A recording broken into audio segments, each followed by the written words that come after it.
Perfect. Perfect. Perfect.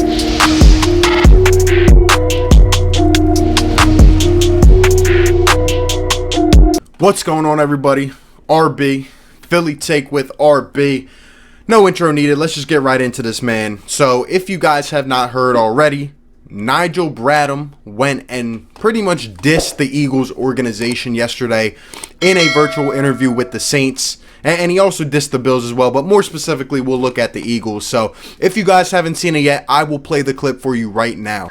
What's your first impression of the culture of this team after spending a few days practices with them?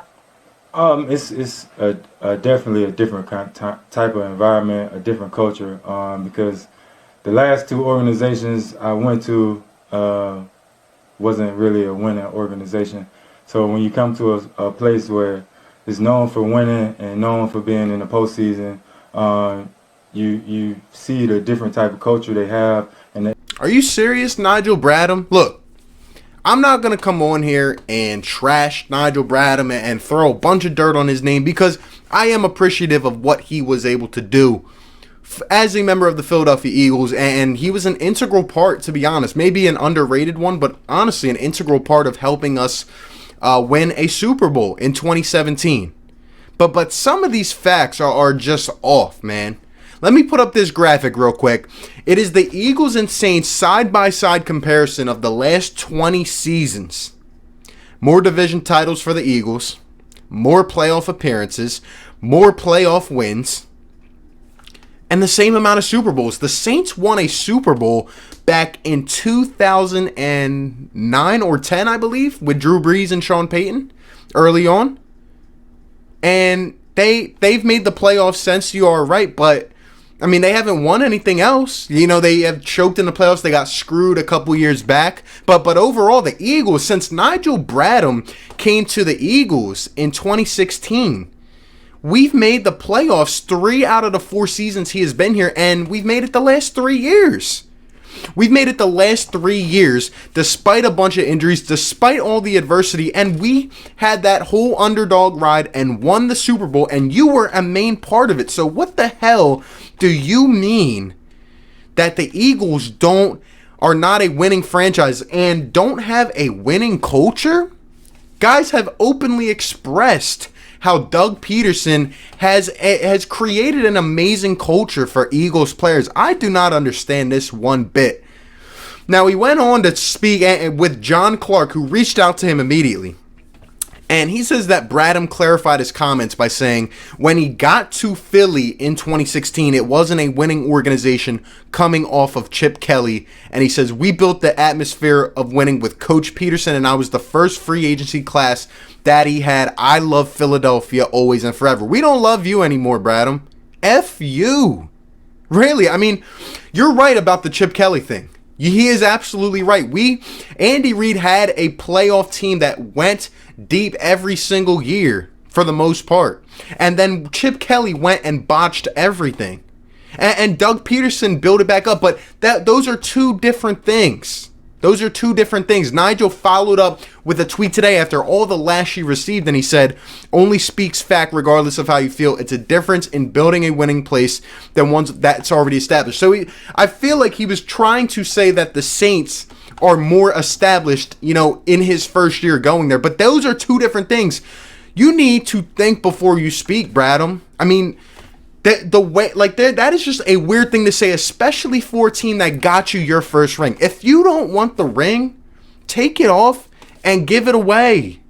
Like I said, I respect what Bradham did here as a player, but just for him to say that type of thing, I understand maybe Buffalo, his first 4 years in the league, didn't win anything.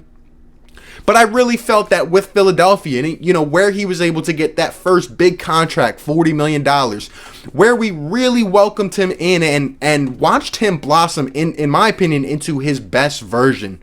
Really into the best years of his career in his best version. He was a nice athletic coverage linebacker. And don't forget the fan base as well. Didn't Nigel Bradham get arrested for a gun charge? But it was the Eagles organization. It was the Eagles fans that stayed behind you, Nigel. I mean, are you still bitter that the Eagles cut you and didn't want to pay you, I think, $4.5 million or whatever it was? and that you didn't come back. Look, I was wrong. I was a person that said that the Eagles should retain Bradham and should go out and re-sign him because we needed that veteran presence and a guy who knew the system in our linebacker core who is very young. But I'm hearing that they're stepping up big. And now that Bradham is gone, you know what? Screw him. You know, how does this Lombardi, you remember this Lombardi, Nigel Bradham? You remember this tweet, world champions? You love Philly forever. We don't love you anymore, Nigel. We do not. And that is just a weird thing to say, just for you to say that this team wasn't a winning organization and that the Saints have some big, better culture. It's really not true. The Eagles do play the Saints this year, and I'm actually very excited about it. I think it's in the second half of the season. And I'm ready. You know what? Because say what you got to say, Nigel. Stay over there. Because I hope when we play the Saints, whether it's one of our running backs, actually, I think it would be more so of a tight end. Maybe Ertz. No. Maybe Goddard. I feel like Goddard would be the guy to do it. I hope Wentz slings one across the middle and Goddard gets it and just lays your ass out, Nigel Bradham. I respected you while you were here, but I don't have any respect anymore. At the end of the day, everyone's got an opinion, and maybe he tried to say something else, but I don't give a crap. Know what you say before you're going to say it, and at the end of the day, we will see what happens when the Eagles play the Saints. We will see who wants it more and who's a winning organization, Nigel. We will see. And with that being said, all I will say is don't forget the Philadelphia Eagles that helped you get that damn ring on your finger and helped you become the best version of yourself. It's crazy how friends become foes. And once again, I hope somebody lays your ass out this season. Perfect.